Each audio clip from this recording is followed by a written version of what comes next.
President Trump's executive order signed Thursday takes first steps toward abolishing the Department of Education.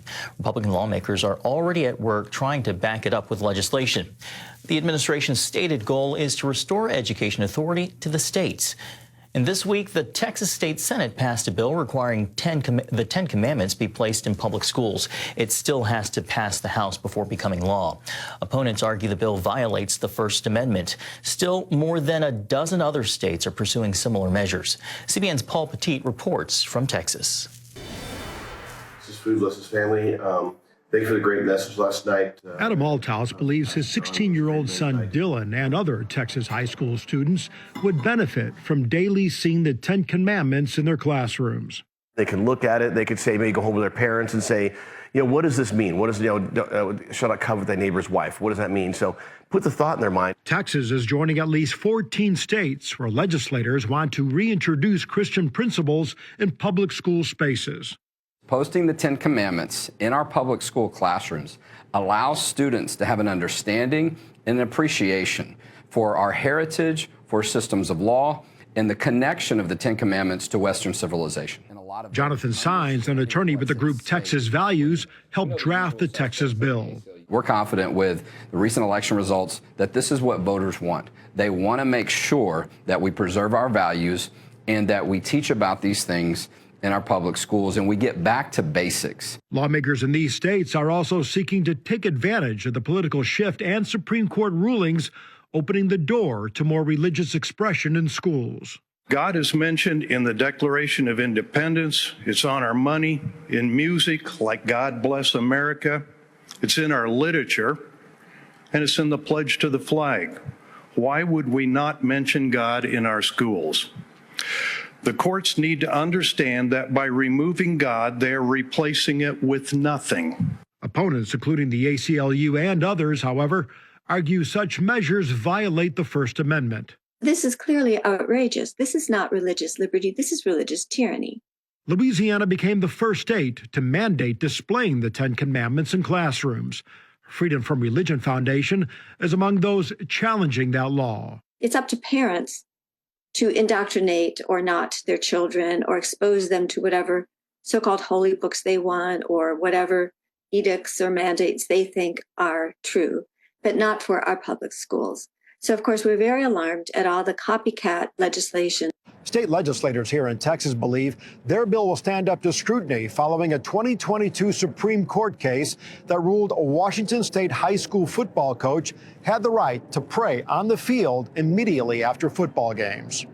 Only thing I even asked for from the very beginning was to be reinstated as a coach and to be able to pray on the 50-yard line. But the great part about it is it just took one person to stand up and said, enough is enough. Coach Joe Kennedy believes the ruling in his favor has energized the fight for religious freedom in schools. People are standing up. They're being bold in their faith. They're being bold in their constitutional rights as Americans. It's basically a combination. While Althouse wants Texas schools to prioritize academics, he also sees value in an exposure to biblical principles that have shaped Western civilization.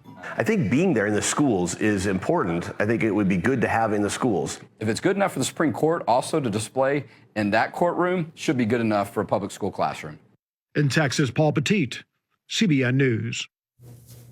Thank you, Paul. Gordon, back to you. Well, this debate will go on and on and on and until we get clear direction, but I doubt we'll ever get clear direction because it depends on who's on the Supreme Court. So you change members of the Supreme Court, you're going to change an interpretation of the Establishment Clause, which there is no established religion in the United States of America, and I firmly believe in that. I think enforced religion is no religion at all, and theocracies throughout history have not worked. Our founders came out of that kind of culture in Europe where there absolutely was a state church, and there's a reason they call it the Church of England.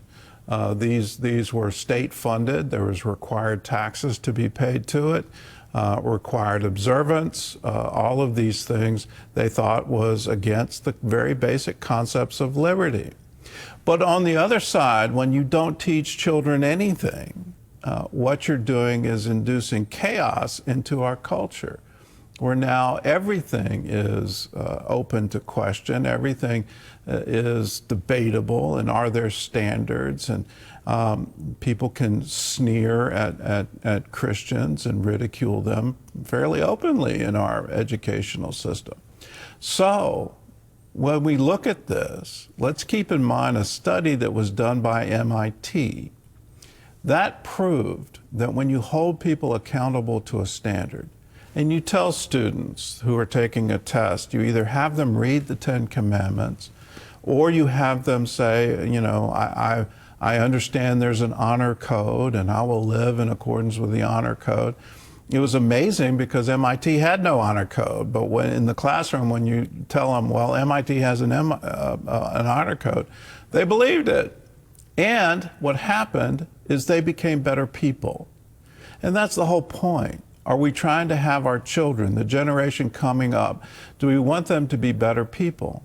Well, if we do, we need to tell them standards to live by.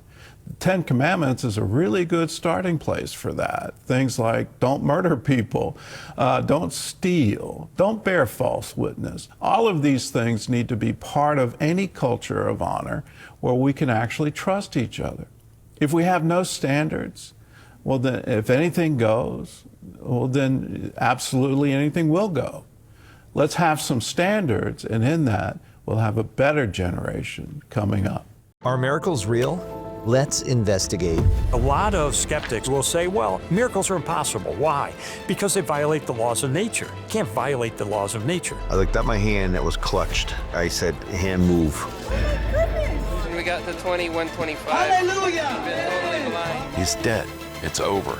I said, shock him one more time.